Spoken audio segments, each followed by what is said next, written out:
জাদু করেছে, তো তার মেয়েদের মাধ্যমে জাদু করেছে। তো এখন সেই ফেরেশতা বলতেছে তাহলে এর সমাধান কি, কিভাবে নবী আলাইহিস সালাম সুস্থ হবেন এখন?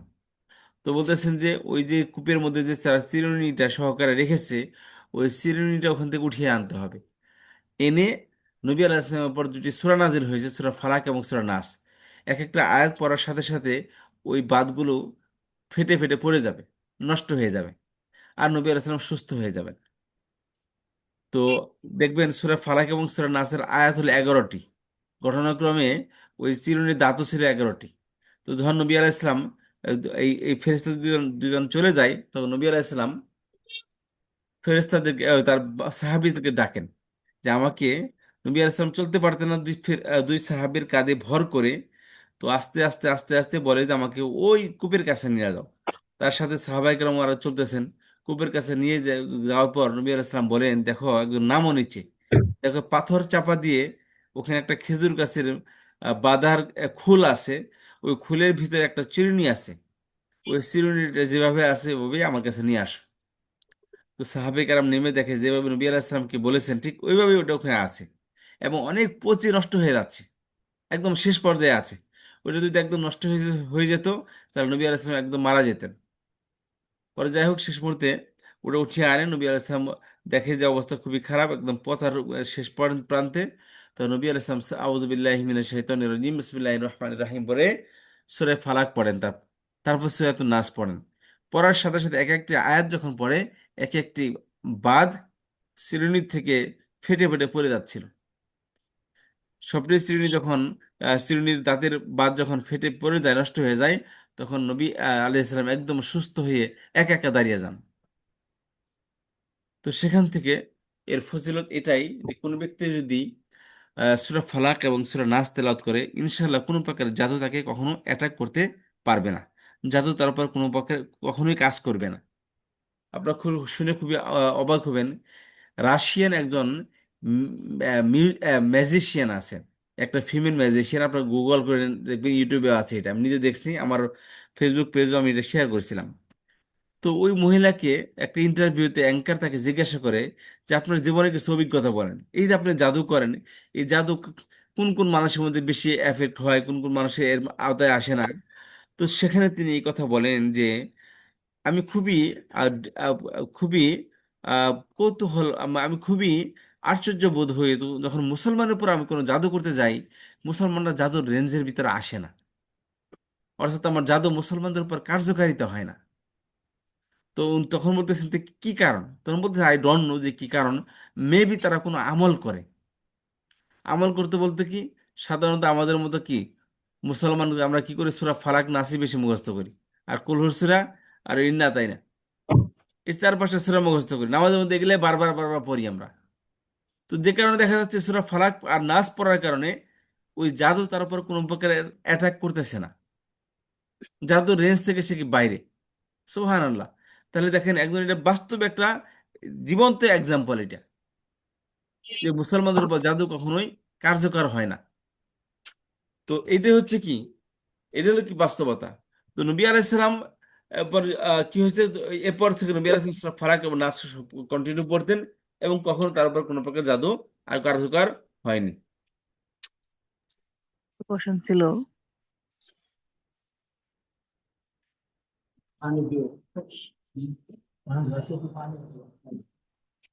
জি বলেন, কি কোশ্চেন ছিল? হ্যাঁ, কোশ্চেনটা হচ্ছে ধরেন এই যে এই বিষয়টা আমার একটু জানা দরকার যে রাত পড়লে মানে এটা সবসময় আমরা পরে থাকলে ধরেন এটা একটা বন্ধন হয়ে গেল, শরীর বন্ধ দেওয়ার মতো। কিন্তু ধরেন কোনো একদিন কোনো এক সময় পড়া হয় না, ওই সময় যদি কোনোভাবে জাদু করে ফেলে, তো আমি কিভাবে জানবো কোথায় কিভাবে কে আমার উপরে জাদু করছে? তো সেইটা আমি কিভাবে মানে ভ্যানিশ করব? ভাই সেটাই তো বললাম, সূরা ফালাক এবং সূরা নাস যদি আপনার আমল থাকে, জাদু আপনার উপরে অ্যাটাকই হবে না। বুঝতে পেরেছেন? আপনাকে যদি জাদু করে থাকে কোনো, বুঝতে পেরেছেন যে আপনার উপর জাদু হয়েছে, আপনি সূরা ফালাক নাস পড়ে শরীরের মধ্যে 3বার করে ফু দেন, সকাল বিকাল। বুঝতে পেরেছেন? এবং এটা পরে পানিতে ফু দিয়ে পানি পান করেন, ইনশাআল্লাহ জাদু আর কার্যকর হবে না। বুঝতে পেরেছেন? মানে এছাড়া করা এছাড়া আরো রুকায়া আছে, আপনি রুকায়াও করতে পারেন। জি, রুকায়ার জিনিসটা আমি কিভাবে করতে পারি, এটা আমার একটু জানা দরকার। এটা ওটা তো ইনশাল্লাহ তাহলে ক্লাসে পড়ে বা এটা আমি নিজেও রুকিয়া করতে পারি না, স্পেশালিস্ট আছে এই বিষয়ে। আপনি ইনশাল্লাহ তাদের সাথে যোগাযোগ করবেন, বুঝতে পেরেছেন? আপনাকে হেল্প করবেন ইনশাল্লাহ। ও সরি। আমি আসলে বেশি এক্সপার্ট না, আমি তো কাজ এটা আমার না। এরা বিভিন্ন প্রকার লোক আছে যারা এই বিষয়ে অনেক বিশেষজ্ঞ, তাদের আপনাকে হেল্প করতে পারবেন। হ্যাঁ, আচ্ছা। এরপর আসে আমরা সামনের দিকে এগিয়ে যাই, তাহলে সূরা ফালাকের নাজিলের প্রেক্ষাপট হচ্ছে এটাই। সূরাটি উচ্চারণ করতেছি, সবাই আমার সাথে উচ্চারণ করবেন। আউযু বিল্লাহি মিনাশ শাইতানির রাজীম। أعوذ أعوذ بالله من بالله من الشيطان الشيطان الرجيم الرجيم বিসমিল্লাহির রহমানির রহিম। بسم الله بسم الله الرحمن الرحمن الرحيم الرحيم قل أعوذ برب الفلق. قل قل أعوذ أعوذ برب برب الفلق الفلق من قل أعوذ برب الفلق قل أعوذ برب الفلق من شر ما خلق من شر ما خلق ومن شر غاسق إذا وقب ومن شر غاسق إذا وقب ومن شر غاسق إذا وقب ومن ومن شر شر غاسق غاسق إذا إذا وقب وقب ومن شر النفاثات في العقد شر ومن شر ومن ومن شر النفاثات في العقد ومن شر النفاثات في العقد ومن شر حاسد إذا حسد ومن ومن شر شر حاسد إذا حسد আচ্ছা, এই হচ্ছে সূরাতুল ফালাক। এবার আসি আমরা অর্থের দিকে আগাচ্ছি। কুল অর্থ আমরা পড়ে এসেছি, তাই না? কুল অর্থ কি? বলুন আর বলুন আমরা আউযুবিল্লাহ বিসমিল্লাহ এতটুকু পড়েছি। আউযু অর্থ আমি আমি আশ্রয় চাচ্ছি আশ্রয় চাই বি অর্থ ধারা নিকট সাথে এই কাছে ধারা কাছে, দ্বারা, নিকটে, প্রতি, সাথে। আর রব অর্থ রব প্রতিপালক প্রতিপালক তাহলে কুল আউযু বিরব্বি। বলুন বলুন আমি আশ্রয় চাচ্ছি প্রতিপালকের নিকটে বলুন বলুন আমি আশ্রয় চাই প্রতিপালকের নিকটে। কাছে তাহলে এই লাইনে একটা শব্দ নতুন, সেটা হলো কি? ফালাক। ফালাক শব্দ অর্থ হলো মর্নিং, প্রভাত, উষা, ভোর, সকাল। ফালাক শব্দ অর্থ কি? প্রভাত সকাল মর্নিং সকাল উষা প্রভাত ভোর উষা ভোর প্রভাত, সকাল, উষা, ভোর, মর্নিং, সকালবেলা। ঠিক আছে, আর্লি মর্নিং। তাহলে ফারাক শব্দ অর্থ কি? সকাল সকাল বা প্রভাত প্রভাত সাত তাহলে কুল আউযু বিরাব্বিল ফালাক। বলুন আমি বলুন আমি আশ্রয় আশ্রয় চাচ্ছি চাচ্ছি প্রতিপালকের নিকটে প্রতিপালকের নিকট সকালে সকালের প্রতিপালকের প্রতিপালকের নিকট নিকট। সকালের অর্থ বর্ষণের কেন দিলেন? কারণ ফালাকের ওই যে নিচে জের আসছে, তাই না? জের আসছে এই জন্য। জি।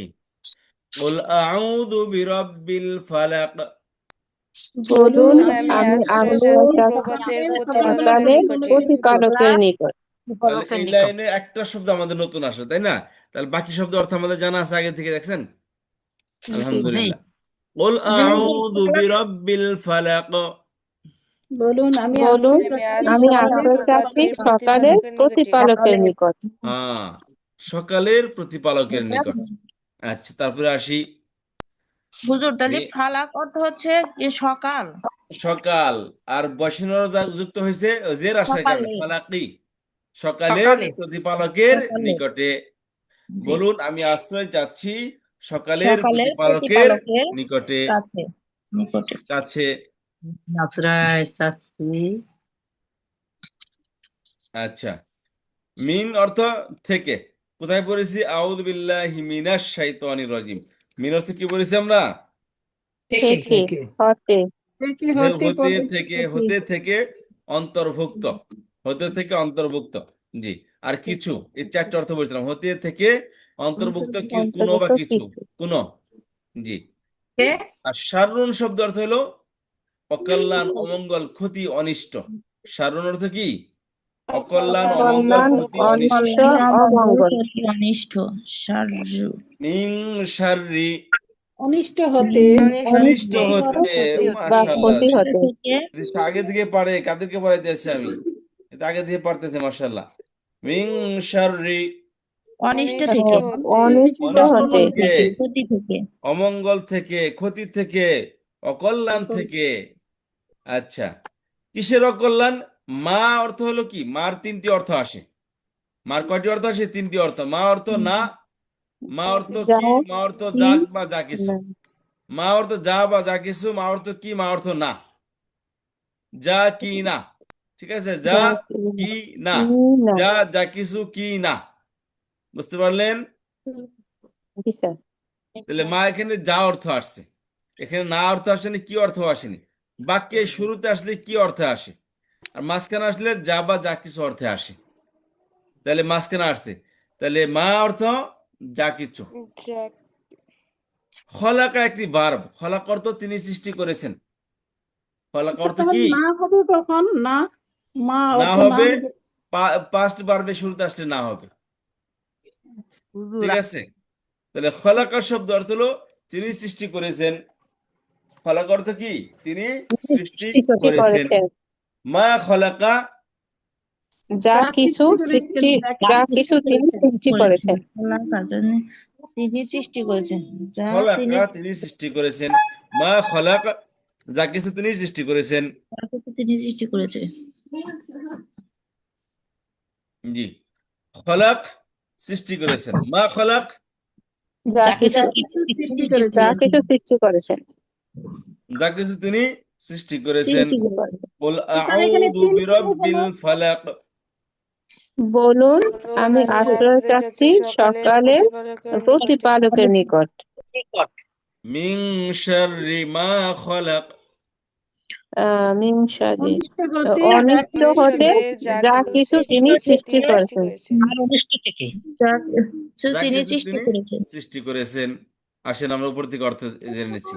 কুল বলুন বলুন বলুন বলো আউযু আমি আশ্রয় আশ্রয় চাচ্ছি আশ্রয় চাচ্ছি চাচ্ছি বিরাব্বি সাথে তারা প্রতিপালকের প্রতিপালকের নিকটে, নিকট আল প্রতিপালক ফালাকি, সকালে, সকালে সকালে বা প্রভাতে বা উষায় বিরাব্বিল ফালাক।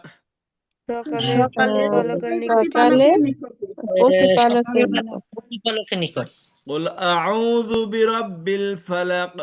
বলুন আমি বলুন আমি আমি আশ্রয় আশ্রয় আশ্রয় চাচ্ছি চাচ্ছি চাচ্ছি সকালের সকালের প্রতিপালকের নিকটে। প্রতিপালকের নিকট প্রতিপালকের নিকট আচ্ছা, আশ্রয় যাচ্ছি কিসের থেকে? কিসের থেকে আশ্রয় যাচ্ছি? মিং অন- শাররি, অনিষ্ট অনিষ্ট থেকে, থেকে, অকল্যাণ থেকে, অনিষ্ট থেকে কিসের অনিষ্ট? মা খলাক, যা কিছু তিনি যা যা সৃষ্টি কিছু কিছু তিনি সৃষ্টি করেছেন। সৃষ্টি করেছেন। করেছেন যা কিছু তিনি সৃষ্টি সৃষ্টি করেছেন। ওই সৃষ্টির মধ্যে যে অনিষ্ট দিকগুলো আছে, ক্ষতিকারক যে জিনিসগুলো আছে, তার অকল্যাণ থেকে, ওই ক্ষতিকারক জিনিস থেকে কি আশ্রয় প্রার্থনা করতেছি। এই পৃথিবীতে যা কিছু আছে সব কে সৃষ্টি করেছেন? আল্লাহ। আল্লাহ আল্লাহ, আল্লাহ। প্রত্যেকটা জিনিসের মধ্যে নেগেটিভ সাইড আছে, পজিটিভ সাইড আছে, তাই না?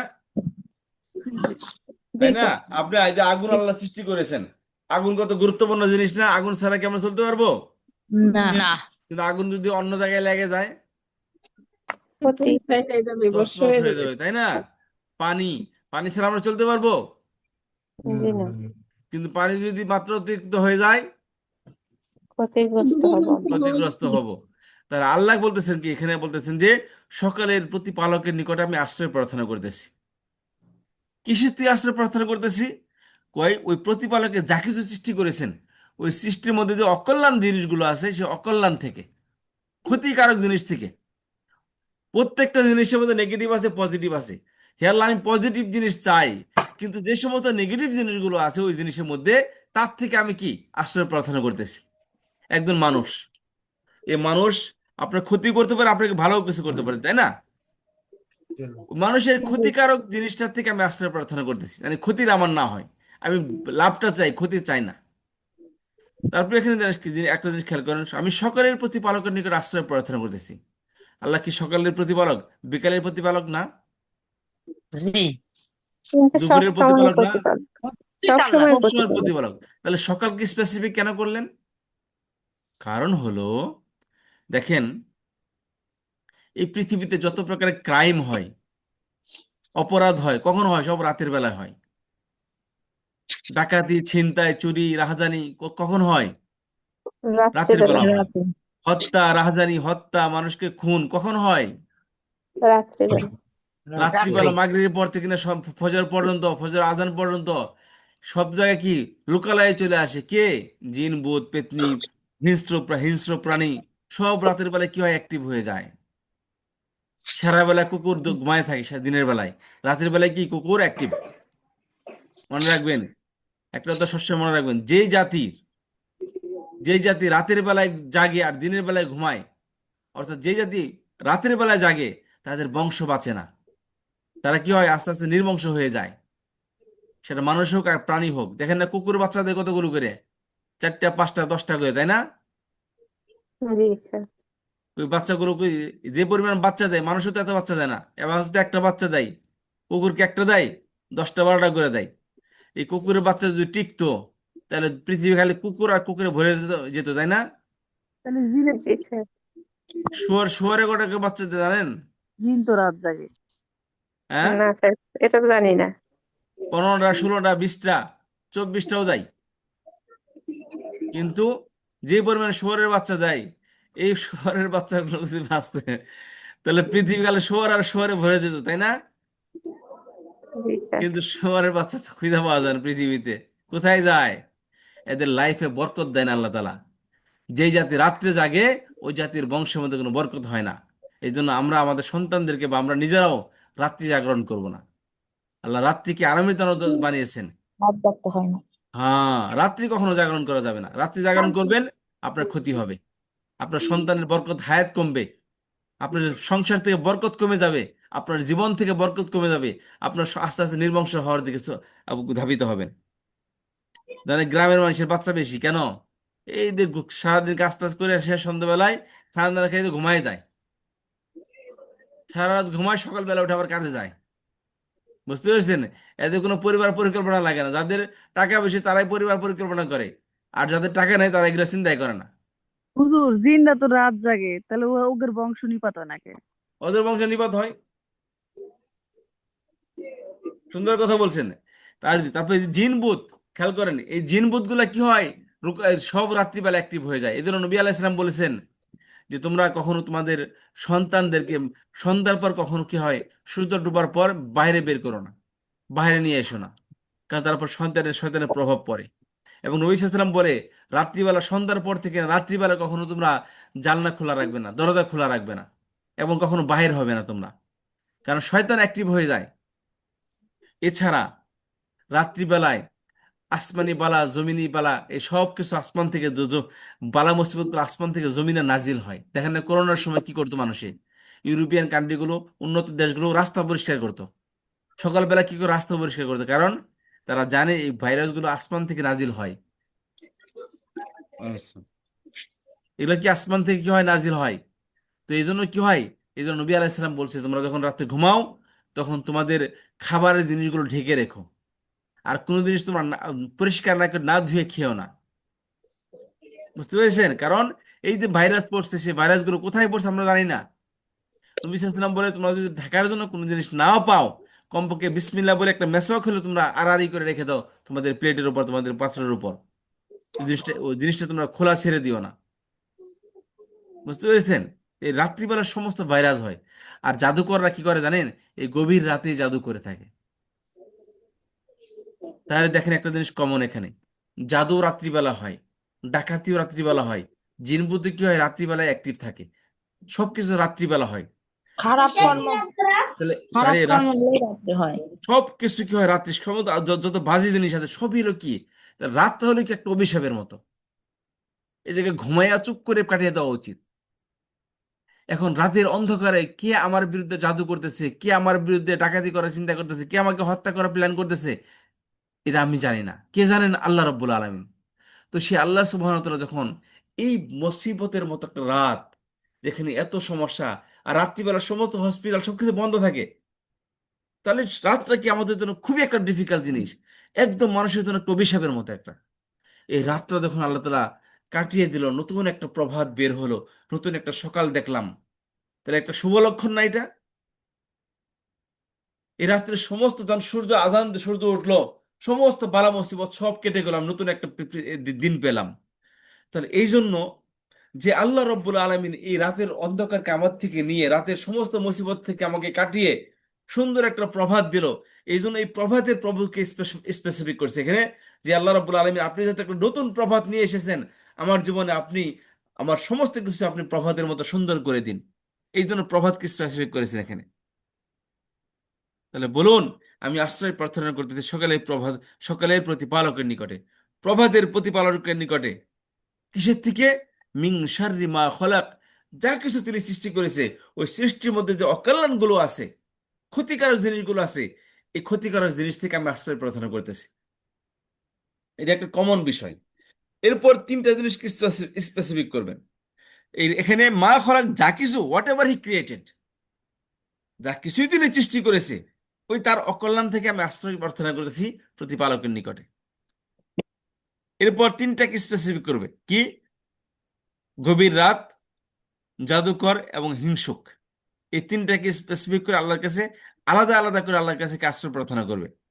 কিভাবে এখানে আসে দেখেন। তাহলে কুল আউযু বিরাব্বিল ফালাক মিন শাররি মা খলাক ওয়া মিন শাররি মা খলাক ওয়া মিন শাররি গাসিকিন ওয়া মিন শাররি গাসিকিন, খেয়াল করেন, ওয়া মিন শাররি গাসিকিন, ওয়া অর্থ, এবং মিন অর্থ, হতে থেকে হতে শাররি অর্থ অনিষ্ট। অনিষ্ট অনিষ্ট। নিষ্ঠ এই যে শুনেন, যারা নতুনরা আছেন প্লিজ তারা আপনারা মুখ খুলেন, আর যারা পুরাতন আছেন তারা একটু কম কম বলেন, নতুনদেরকে একটু সুযোগ দেন যাতে করে ওনারা অ্যাক্টিভ হতে পারেন। আপনারা তো পারেনি, আপনাদের একটা ধাঁচি চলে আসছেন। এই জন্য চেষ্টা প্লিজ যারা নতুন আছে আনমিউট হয়ে যান, নতুনরা সবাই আনমিউট হয়ে যান। ফাতেমা তো জোহরা আপা স্যার আছেন। আমিও তো পারি না দেখি তো বসছি। না ঠিক আছে, পারেন না, পারবেন ইনশাল্লাহ, আপনার ক্লাস সম্পর্কে কিছুটা জানেন, ঠিক আছে। আচ্ছা যাই হোক, থাকেন, অসুবিধা নেই, আপনারাও পড়েন। আচ্ছা তাহলে ওয়ামিং শাররি, এবং অনিষ্ট এবং হইতে। অনিষ্ট থেকে, অনিষ্ট, রণবা পড়েন, অসুবিধা নাই। ওয়ামিং শাররি, এবং অনিষ্ট এবং হতে, এবং অনিষ্ট হতে, অকল্যাণ থেকে। আচ্ছা, গসিকিন অর্থ, গসিকুন শব্দ অর্থ হলো অন্ধকার। গসিকুন অর্থ কি? অন্ধকার রাত্রি। অন্ধকার।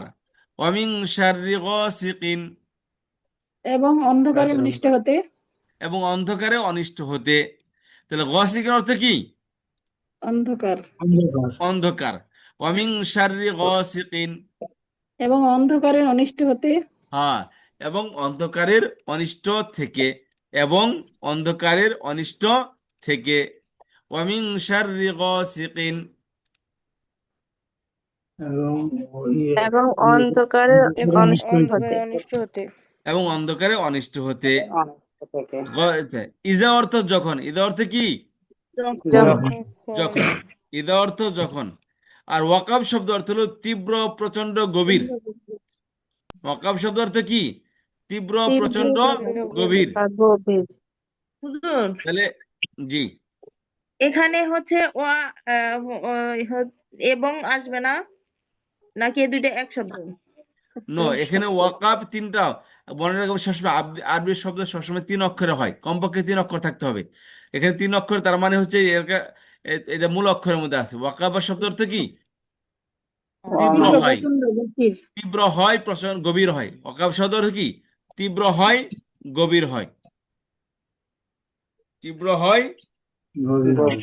গভীর হয়। অর্থাৎ এখানে স্যার ওয়াটা আলাদা অর্থ দিবে না, ওয়াকব একটা অর্থ, একটা শব্দ। জি, তীব্র প্রচন্ড, তীব্র হয় প্রচন্ড, তীব্র প্রচন্ড হয়। তীব্র হয় বা কি হয়? গভীর হয়। তীব্র হয় বা গভীর হয়। আচ্ছা, তাহলে ইদা ওয়াকাব, যখন তীব্র হয়, যখন তীব্র হয় গভীর আর হয়। যখন গভীর হয়। না, যখন তীব্র হয় বা গভীর হয়। যখন যখন গভীর হয় গভীর হয় ওয়াকাব গভীর তীব্র ইদা ওয়াকাব, যখন যখন গভীর হয় গভীর হয় যখন গভীর হয়। ওয়ামিন শাররি গাসিকিন, এবং অন্ধকারের অনিষ্ট অনিষ্ট থেকে থেকে অন্ধকারের অনিষ্ট থেকে অন্ধকার যখন গভীর হয় গভীর ওয়ামিন শাররি গাসিকিন, এবং অন্ধকারের অন্ধকারের অনিষ্ট অনিষ্ট থেকে হতে অন্ধকারের অনিষ্ট হতে। কেমন অন্ধকার? ইদা ওয়াকাব, যখন তা যখন গভীর তা হয় যখন গভীর যখন হয় তা ইহা গভীর হয়। গভীর হয় যখন যখন তা কি হয়? গভীর হয় গভীর গভীর হয়। হয় যখন অন্ধকার গভীর, অর্থাৎ গভীর রাতের অকল্যাণ থেকে। গভীর রাত মানে কি? অকাব মানে কি? গভীর। গভীর রাতের অকল্যাণ থেকে। রবিরাত্র গভীর রাতের অকল্যাণ থেকে। বা গভীর অন্ধকারের অকল্যাণ থেকে না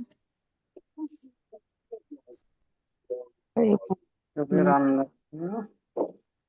অনিষ্ট অন্ধকার অন্ধকার অন্ধকার অঞ্চলে যখন তা গভীর এবং শারীরিক অনিষ্ট লস অন্ধকারে অনিষ্ট থেকে অনিষ্ট শারীরিক অনিষ্ট এখন অকাপ অন্ধকার ইজা যখন অকাব যখন গভীর হয় যা গভীর হয় বা তীব্র হয় ওয়া এবং মিন হতে বা থেকে শারীরিক অনিষ্ট অন্ধকার শারীরিক অন্ধকারের একটু শারীরিক যখন তা অন্ধকারে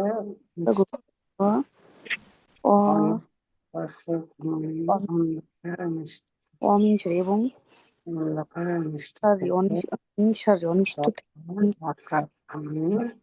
তীব্র এবং গভীর হয় অন্ধকার অন্ধকার গসিকা অন্ধকারের অনিষ্ট থেকে অন্ধকারের ইজা ওয়াকাব ইজা ওয়াকাব তা গভীর হয় ইজা ওয়াকাব যখন তা গভীর হয় ওয়াকাব তা গভীর হয় অমিনসারী গসিকা ইজা ওয়াকাব এবং মিনসারী অনিষ্ট থেকে মিনসারী সারি অনিষ্ট থেকে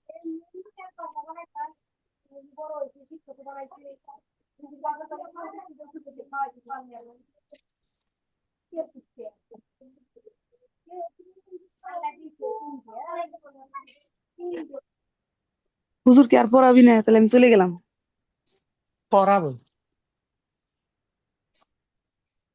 আমি আছি, একটা মিনিট জাস্ট।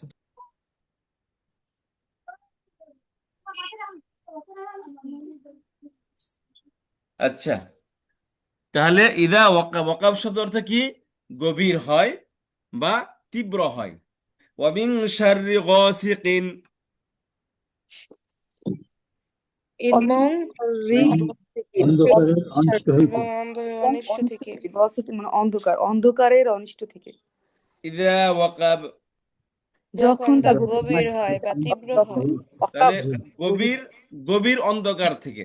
আমি আশ্রয় প্রার্থনা করতেছি গভীর অন্ধকার থেকে। অন্ধকারটা কেমন? গভীর, মানে গভীর রাতের অন্ধকার। হুম কথা বুঝতে পেরেছি? হ্যাঁ তাহলে বুঝতে পেরেছি সাধারণত রাত্রিবেলা যখন সন্ধ্যা হয় তখন এত বেশি রিস্কি থাকে না, মানুষ চলাফেরা করে। আস্তে আস্তে যখন যারা ছিনতাই করে, হত্যা করে, ডাকাতি করে, তারা গভীর রাতের ওয়েট করতে থাকে, তাই না? তখন আস্তে আস্তে রাতটা গভীর হয়, তখন কি করে? তারা তাদের অ্যাক্টিভিটি শুরু করে দেয়। তো আল্লাহ তাআলা সেখানে আমাদেরকে শেখাচ্ছেন ওয়ামিন শাররি গাসিকিন, অন্ধকারের অকল্যাণ থেকে। কেমন অন্ধকার? ইদা ওয়াকাব, যখন তা গভীর হয়। তাহলে আয়াতের অর্থ হলো গভীর রাতের অকল্যাণ থেকে। কথা বুঝতে পারলাম? হ্যাঁ সারি জি। মানে অনিষ্ট এখন বলেন, অর্থ বলেন। কুল বলুন বলো আউযু আউযু আমি আশ্রয় চাচ্ছি বিরাব্বিল ফালাক, পলকের প্রতিপালকের নিকট সকলের প্রতিপালকের নিকট। মিন শাররি অনিষ্ট থেকে অনিষ্ট হতে মা খলাক, যা কিছু তিনি যা সৃষ্টি কিছু করেছেন সৃষ্টি করেছেন মিন শাররি মা খলাক, যা কিছু তিনি যা সৃষ্টি কিছু করেছেন তিনি তার সৃষ্টি করেছেন তার অনিষ্ট অনিষ্ট হতে ওয়ামিন শাররি গাসিকিন ও এবং অনিষ্ট হতে অন্ধকারে অনিষ্ট অন্ধকারের থেকে অন্ধকার গভীর হয় ইযা ওয়াকাব যখন তা যখন তা গভীর হয় গভীর হয় অনিষ্ট থেকে যখন তা গভীর হয়, যখন তা কি হয়? গভীর গভীর হয়। হয় তারপর আসি ওয়ামিন শাররি এবং অনিষ্ট অনিষ্ট থেকে হতে নাফাসাতুন। শব্দটা কি? নাফাসাতুন। বুঝতে পেরেছেন? এটা প্রদানকারী নাফাসাতুন গুলতাযুক্ত শব্দ। এর বহুবচন হচ্ছে আলিফ লম্বা তা। এই গুলতাযুক্ত শব্দের বহুবচন সবসময় আলিফ লম্বা তা দিয়ে হয়, মনে রাখবেন। এই তাটা ফেলে দিয়ে, গুলতা ফেলে দিয়ে এখানে আলিফ লম্বা তা যোগ করলে কি হবে? এর বহুবচন হয়ে বহুবচন যাবে।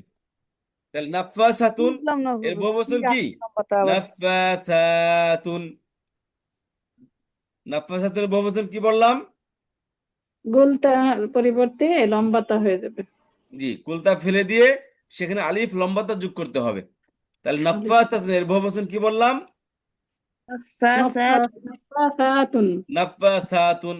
ইদান নাফাসাত, এখানে তো আলিফ শুধু তা, আলিফ কই? নাই। ওই খাড়া জবর দেখেন না, খাড়া জবর দেখতে পাচ্ছেন?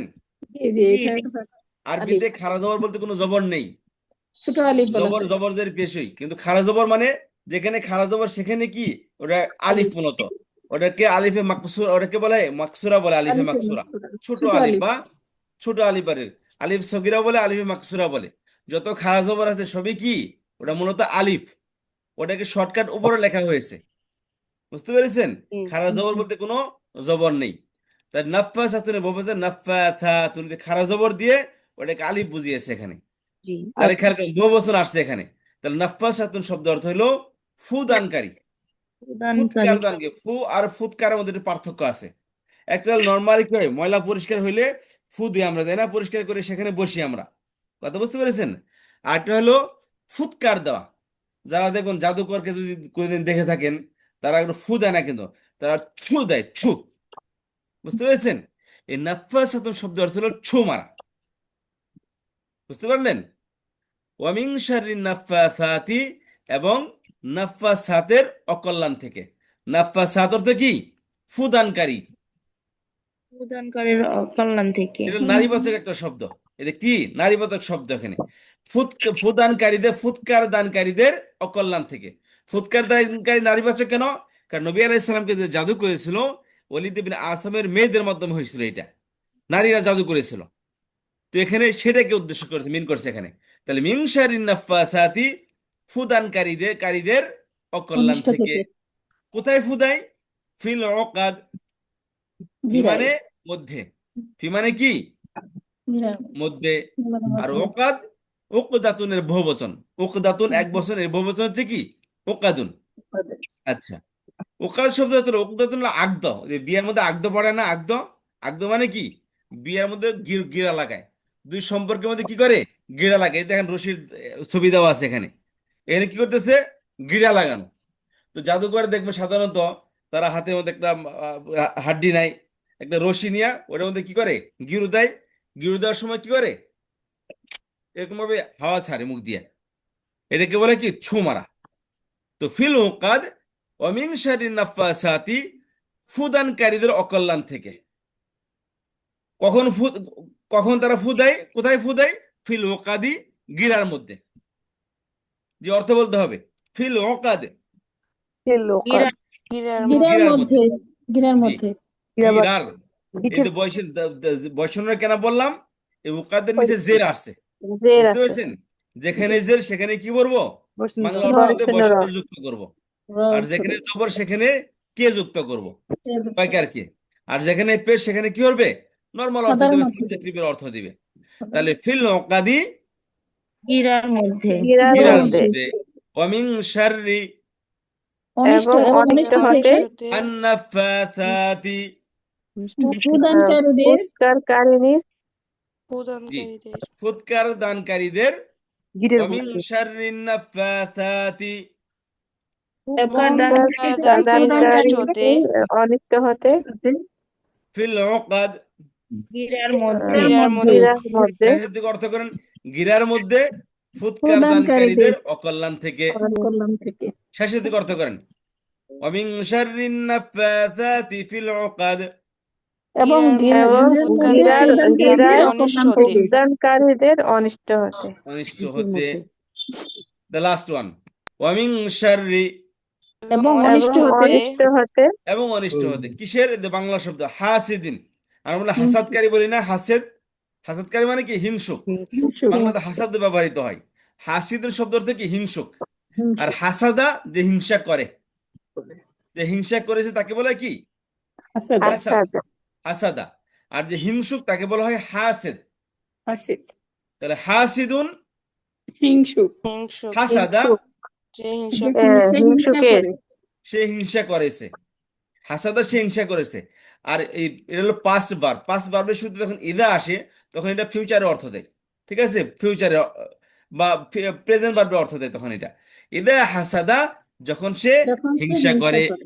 ইদা হাসাদা যখন সে যখন সে হিংসা করে। হিংসা করে। ওয়ামিন শাররি হাসিদিন এবং হিংসুকের এবং অনিষ্ট হতে। হিংসুকে অনিষ্ট হতে। ইদা হাসাদ যখন সে যখন হিংসা সে করে। হিংসা করে। যখন সে হিংসা করে। ওয়ামিন শাররি হাসিদিন ইদা হাসাদ। এবং এবং হিংসুকের হিংসুকে অনিষ্ট অনিষ্ট হতে থেকে হিংসুকের যখন যখন সে সে হিংসা হিংসা অনিষ্ট করে। করে। থেকে যখন সে হিংসা করে। যখন সে হিংসা করে। তাহলে এখানে আয়াতের মধ্যে খেয়াল করেন যে আল্লাহ তাআলা এখানে প্রথমে বলেছেন যে সকলের প্রতিপালকের নিকট আশ্রয় প্রার্থনা করেছি। কিসের থেকে? যা কিছু তিনি সৃষ্টি করেছেন তার অকল্যাণ থেকে। তাহলে যা কিছু মানে পৃথিবীতে সবকিছু আল্লাহ সৃষ্টি করেছেন।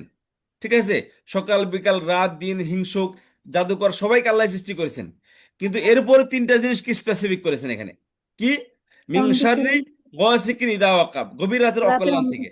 অকল্যাণ থেকে। দ্য সেকেন্ড ওয়ান ওয়ামিন শাররি নাফাসাতি ফিল উকাদ, গিরায় এবং প্রদানকারীদের। গিরায় গিরার প্রদানকারী। মধ্যে ফুদানকারীদের অকল্যাণ থেকে। গিরার মধ্যে ফুদানকারী মানে এটা বলতে আয়াতের উদ্দেশ্য হলো জাদুকরের অকল্যাণ থেকে। এদের জি। আয়াতের উদ্দেশ্য কি?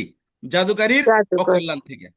ওয়ামিন শাররি হাসিদিন ইদা হাসাদ, এবং হিংসুকের হিংসুকের হিংসা থেকে। অকল্যাণ থেকে। অকল্যাণ থেকে। এই তিনটা জিনিসের মধ্যে একটু সিমিলারিটি আছে। কি সেটা? গভীর রাতে যখন চক্রান্ত হয়, ডাকাতি হয়, ছিনতাই হয়, যে ডাকাত সে কি করতেছে? কোনো চা হোটেলে দেওয়া ওয়েট করতেছে, গভীর রাতের অপেক্ষা করতেছে। যখন গভীর রাত হয় তখন সে কি প্ল্যান করে কোন বাড়িতে ডাকাতি করবে। তাহলে সে কি করতেছে? এখন আমার বাড়িতে ডাকাতি হবে আমি কিন্তু কিছু জানতেছি না, কে জানে? আল্লাহ রাব্বুল আলামিন জানেন। তারপর আসেন ঠিক একই অবস্থা যে জাদু করে। জাদু করে যে আমার পাশে বসে জাদু জাদু মন্ত্র পড়তেছে বা তার মনে কি পড়তেছে সেটা কিন্তু আমরা কেউ দেখতে পাই না। এটা জি। কে জানেন? আল্লাহ তাআলা আল্লাহ জানেন। জানেন। তাহলে গভীর রাতে কি হয় সেটাও আমরা জানি না। জাদু করে কি প্ল্যান করতেছে, কি জাদু করতেছে আমার বিরুদ্ধে সেটাও আমি জানি না।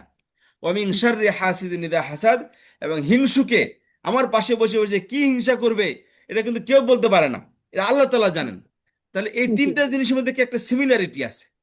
আর এই তিনটা জি। জিনিস হলো কি খুবই মারাত্মক। হিংসুকের কারণে কি হয়? মানুষের ক্ষতি হয়। রাতের অন্ধকারে মানুষের ক্ষতি হয়। জাদুকরের জাদুতে মানুষের ক্ষতি হয়।